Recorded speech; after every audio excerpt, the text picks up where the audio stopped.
Hello, good afternoon. Welcome to another video from TW White & Sons Mazda. Here we have a little Mazda 2. This is the 1.5 Sport Automatic, presented in Snowflake White with the black cloth interior. Now, I always like to give a little bit of background on the vehicles that we have on offer. We're in a quite privileged position that most of them we've sold from new, so we know the customers. We've tended to service them, and this car is one of them. So we sold this car new in 2018, so a very nice long-standing customer of ours, but now the car is surplus to requirement. Like a lot of people since COVID and bits and pieces like that, they don't need the second car. Okay, and they've offered this back to us, which we're really pleased with. Now, this car has done 7,200 miles, and as you'd expect, in the last year, it's done very little miles at all, and that's mostly to do with the COVID, the pandemic. Okay, so we picked this car up this afternoon. I've whizzed it down here to the car park for its photographs, so please do study them. The car's in fantastic condition. There's a couple of little touch-ins that I need to do, but you always need to do them with cars. But what I have noticed is the wheels are uncurved, which I'm delighted about. And the body work is unmarked, apart from a little mark here, which I shall have done in the next couple of days. So the car is in beautiful condition, and it has this little roof spoiler that looks good, but also shields you from some of the rain and a bit of shade as well. So nice accessory to have, really. Now let's start with the boot and then we'll work round. So you've got a good sized boot, and I always, oh, hang on, you've got a good sized boot here. Now, my benchmark for a good sized boot is whether I can fit a pushchair, pram, and all the other bits and pieces that go with it. This you definitely can, because I've done it myself. Okay, and for those of you who require a spare wheel, yes, there is space for a spare wheel. So it is an accessory on these cars, like the majority of cars these days sold within the UK. You've got a 60-40 split rear seat if you need the extra room, and this parcel shelf will also pop out. You've got rear parking sensors.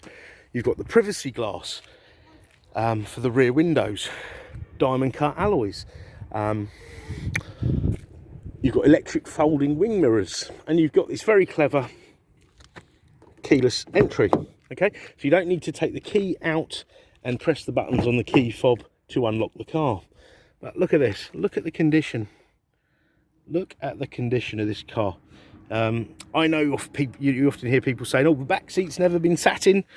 Well, if it has, it's only been sat in a few times, I think.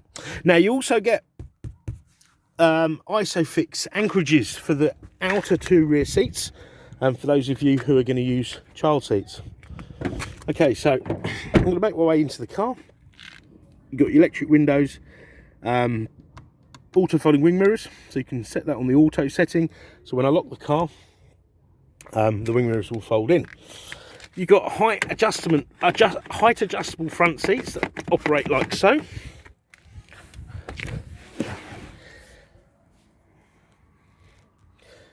Traction control, lane departure warning, engine i-stop, so intelligent stop-start system, and tyre pressure monitoring system. So let's start with this. So traction control will help keep you on the road as safely as possible. It will help prevent you skidding, and it will help keeping you in a straight line when you brake heavily. It'll also help you reduce wheel spin. Oh, I'll tell you what, I'm going to close the door, and we'll get back to that in a minute. So what I'll do is, you've got two keys here. All right, you put your foot on the brake, that lights up green, press the button, and the car fires up into life. Now look at this, 7,210 miles, right? Now this isn't one of those cars that have never been serviced or anything. It's been serviced every year. And it was serviced only a little while ago, and I think it had done 6,900 miles. All right. You've got cruise control. You've got your volume controls. You've got your trip computer here. Now this car only went round the town. Look at this. The average speed of this car was 15 miles per hour. Okay. That's over the last 4,344 miles, okay? And it's averaged 39.5, so that's excellent. And remember, this car isn't a little 3-cylinder with a turbo that comes with all the problems associated with them. This is a 4-cylinder car, good engine size, 1.5, but with a fuel efficiency of a much smaller car. So this will do well into the 50s to the gallon on a longer run, but as I say, 15 miles an hour, that's really, really, really good. So you've got your rev counter here. All right, speedo in the middle there, and look at that, you've almost got a full tank of fuel there. I could have done with this car a few weeks ago. Auto wipers and lights, which I think I've already covered, and you've got these paddles here, so you can change gear manually, as opposed to just fully automatic. All right, let's work our way down here. Now you've got climate control. The air conditioning is ice cold, I checked that earlier. Okay, so nice and user friendly this. All right, air conditioning is great for the winter and for the summer months. Demisting the cars is very important, because you know you don't have misted windows, and the air conditioning does a great job with that. You've got your CD player here. SD card lives in here, and you've got USBs here for both charging and for reading data. Okay, and if you do have an old style iPod, you can still plug it in there to the auxiliary, and you can also charge things up here with this 12-volt charger. Now the gearbox is a 6-speed automatic gearbox. Now I would say this is a more traditional gearbox. People phone me up and say, these Mazda 2s, do they have a proper gearbox? Yes, they do. It's a gearbox with a torque converter, so it's seamless, okay, and it won't roll back on hills. Now there are, and Mazda used it for a little while, sort of gearboxes that are kind of like a semi-automatic gearbox, but they tend to lurch around a little bit. They roll back on hills and a little bit disconcerting. This is, as I say, this is traditional in terms of seamless, smooth gear changes. Okay, now here you've got your multimedia commander. I call it the human interface.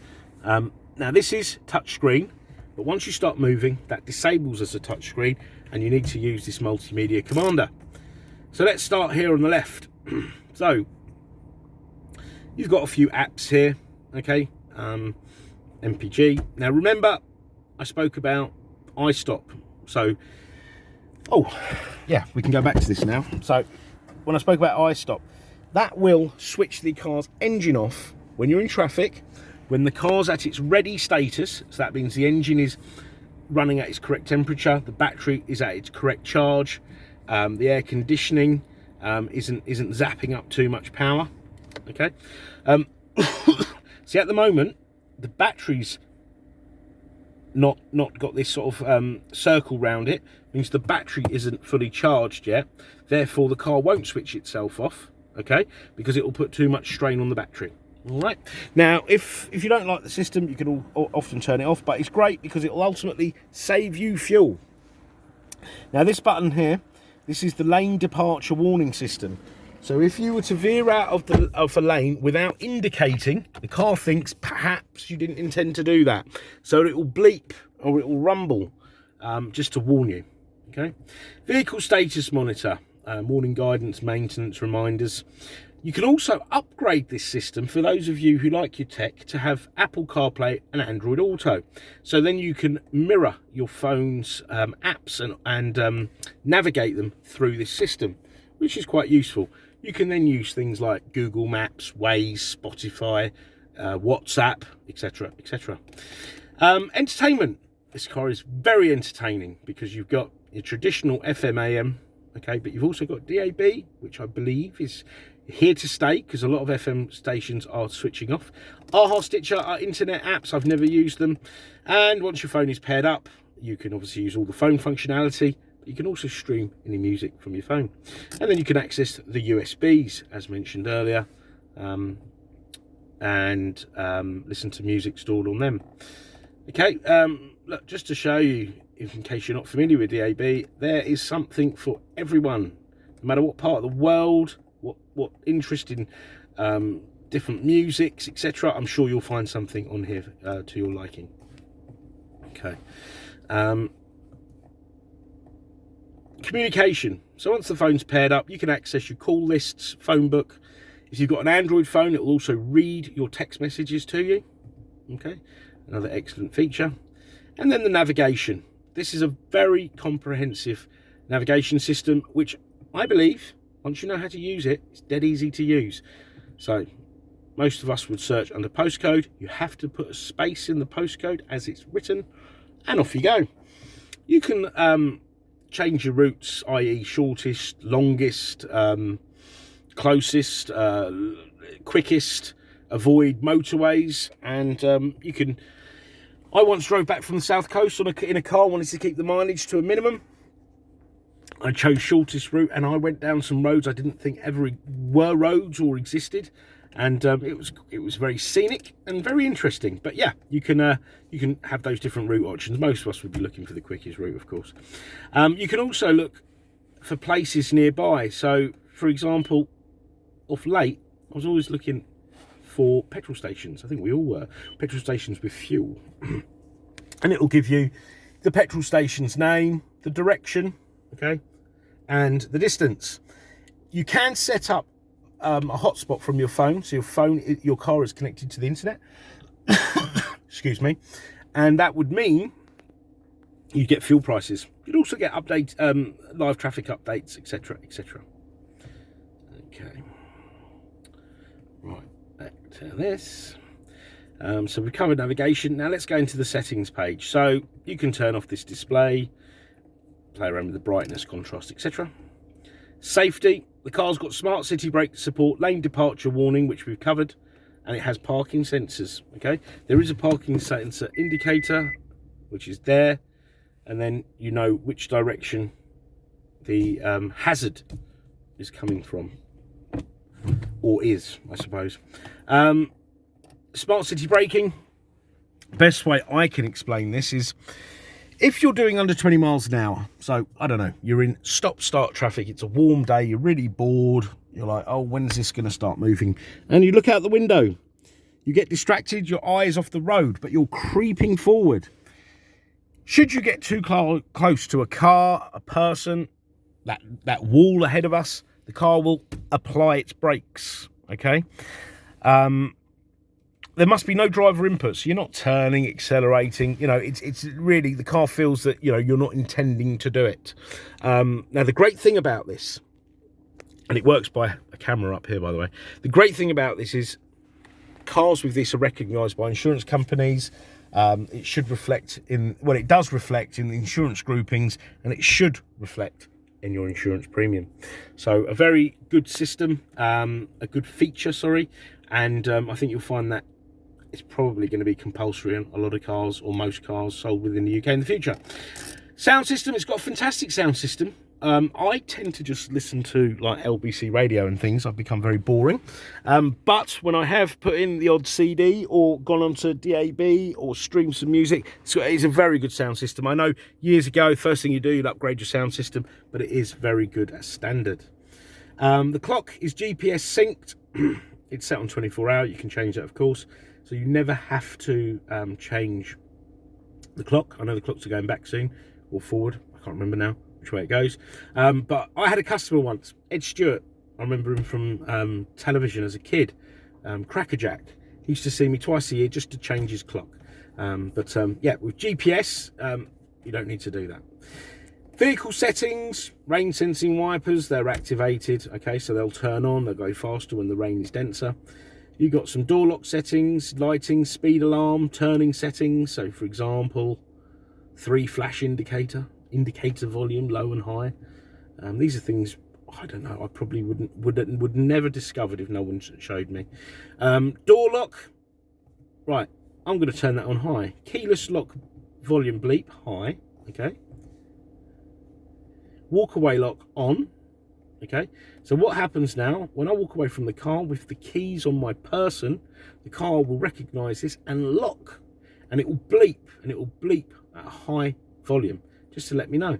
And the wing mirrors will also fold in. So there's one less thing to do. Now I know you're probably thinking, I can lock my own car. But when you're walking away from a car with, I don't know, a toddler in one hand, shopping in the other, it's one less thing to do, okay? I quite like it as a feature. Devices, Bluetooth, network management, and you can change Fahrenheit, miles, kilometers, etc. Oh, I did forget, there's a nice lightings, there's a few nice lighting settings in here. Coming home lights, so this means when you lock the car for 30 seconds at night, the lights stay on for 30 seconds. Just to give you safe passage to your front door. Leaving home lights on, so if it's dark and you unlock the car, the lights will be on to give you safe passage. So nice feature there. Okay, so we are now almost 17 minutes into the video. I hope you're enjoying it. I hope it's been informative. But should you want any more photographs or videos of this car, please don't hesitate to ask. And also, do try us at any time of day. Outside normal working hours, drop us an email or leave us a voicemail. We will come back to you as soon as we can. We do pick these up out of working hours. Now, part exchange is extremely welcome. I know there's a lot of places advertising, you know, get a better deal, etc. We'll do you a fantastic deal, and a fantastic deal with a part exchange. We like to make the whole process as seamless and as enjoyable as possible. The car will come with a 12-month Mazda ZZ Plus used car warranty. So that's 12 months warranty with 12 months roadside assistance and MOT insurance for the first year. There's a couple of little cosmetic things I want to do on the car, and that will be done, but this car is in really beautiful condition. And then I say it, a bit of a one-off with this mileage, 7210 miles, full history, one owner. So a really lovely thing, and we'd love it to go to a good home. I've mentioned the warranty. You can extend the warranty, and we have great finance facilities. We do also offer a delivery service within a 100-mile radius. So if you have a part exchange, that would be very convenient. But if you don't, it doesn't matter. So thank you very much for watching the video. I hope you've enjoyed it, and we look forward to hearing from you. Bye-bye.